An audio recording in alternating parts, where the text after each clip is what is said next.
Time now for our Wall Street Week Daily segment.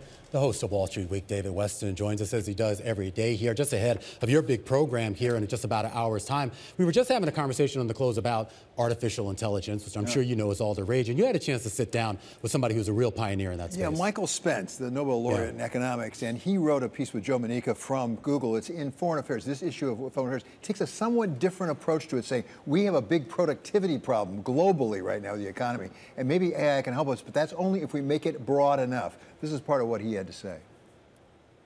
The knowledge economy, when you think about it carefully, kind of runs through and across the entire economy. So even in what we think of as sectors that are sort of largely blue collar, there's a fair amount of knowledge, that goes into these things, skills, knowledge, and so on. I mean, take something like nursing.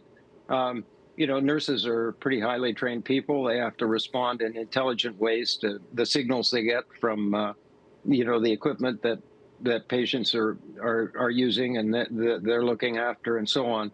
But yes, I mean, the CEO of Google, when asked, where is this going to have its immediate impact, it's going to be in the knowledge economy. But I think, we tend to think of that as sort of white collar work.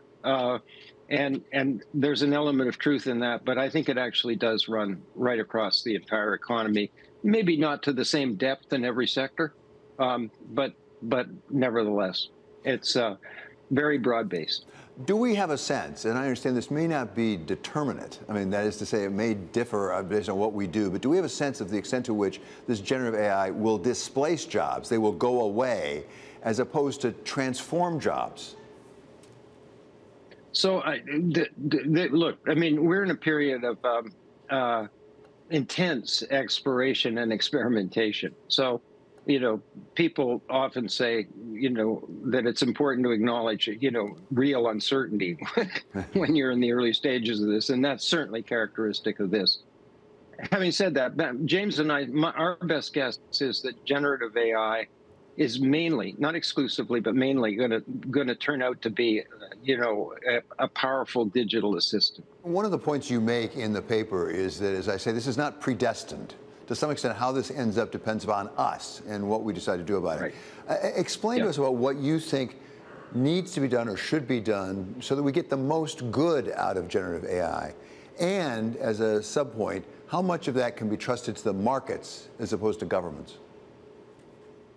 So, I think the markets and government and attitudes and biases, are all part of the mix. So I think the first order of business is to avoid what Eric Brynjolfsson calls in an influential paper, the Turing trap. So Alan Turing proposed that we evaluate progress with digital machines by using the following test. Can we build a machine that interacts with a human and the human thinks that it's interacting with another human?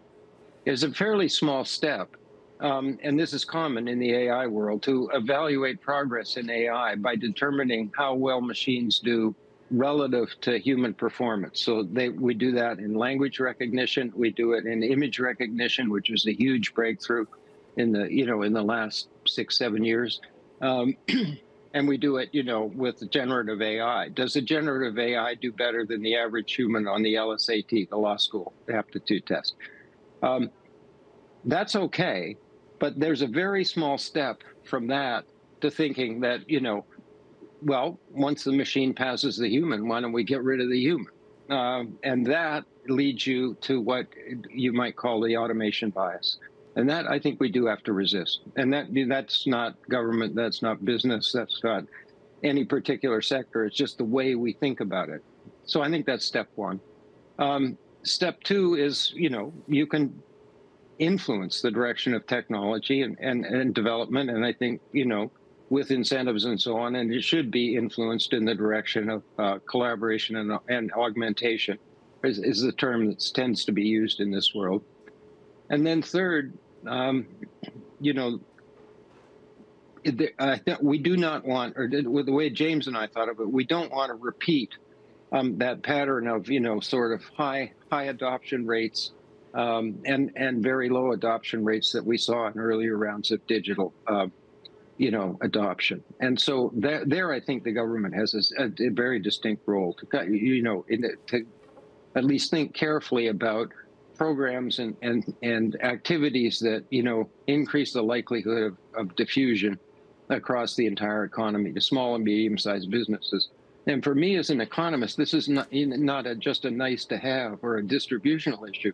If we believe there's a potential productivity surge for the entire economy, we're not going to get it. If we can count on the fingers of one hand the sectors that have moved ahead in using this. So I think it's important from a kind of macroeconomic performance point of view to think carefully about what we can do to maximize this, sort of accelerate the diffusion and adoption rates across the economy.